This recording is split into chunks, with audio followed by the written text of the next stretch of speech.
Yellow heavy rainfall warning itinaas na sa Zambales at Bataan. Heavy rainfall warning, issued 5 p.m., Wednesday, June 11, 2025. Prevailing weather system, southwest monsoon, habagat. Yellow heavy rainfall warning. Zambales. Bataan, 7.5 hanggang 15 mm ng ulan ang bumagsak sa nakalipas na oras, at magpapatuloy sa susunod na 2 oras. Posible ng landslides at pagbaha ang inaasahang sa flood, landslide-prone areas. Bantayan ang sitwasyon sa inyong lugar. Light to moderate with occasional heavy rains are currently being experienced and may persist for the next 2 to 3 hours over. Pampanga, Florida Blanca, Porac, Lubao, Macabebe, Sasmuan, Masantol.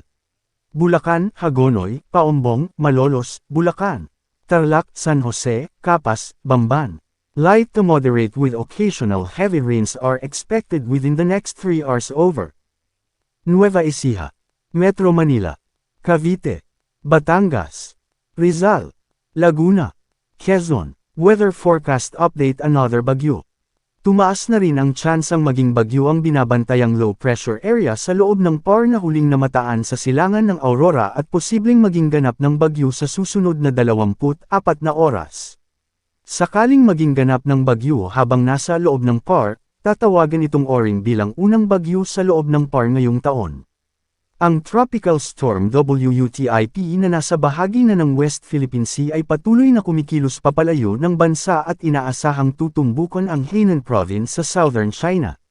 Ang nasabing bagyo at ang namumuong panibagong bagyo na nasa loob at labas ng PAR ay patuloy na nagtutulong na palakasin ang habagat na nagpapaulan pa rin sa bansa, partikular sa kanlurang bahagi. Habagat, nagpapaulan sa bansa. Patuloy na nagdadala ng maulap na kalangitan at maulang panahon sa malaking bahagi ng bansa, partikular sa mga probinsya ng Zambales, Bataan, Mimaropa, Panay Island, at Negros Island. Ang habagat na patuloy na pinalalakas ng isang bagyo sa West Philippine Sea sa labas ng PAR at ng isang low pressure area na nasa silangan ng Central Luzon na nasa loob ng PAR. Pinaghahanda pa rin ang mga residente, partikular sa mga nabanggit na lugar, sa posibilidad ng banta ng mga biglaang pagbaha at mga pagguho ng lupa. Malalakas na pag-ulan nagpapatuloy sa Palawan at Occidental Mindoro. Heavy rainfall warning Visayas, Pag-asa Regional Services. Wednesday, June 11, 2025. Prevailing weather system, southwest monsoon, habagat.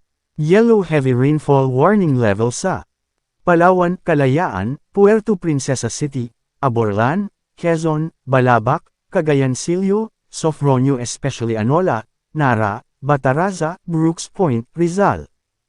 Occidental Mindoro, Looc, Lubang, Palwan, Abra de Ilog, Mamburao, Santa Cruz.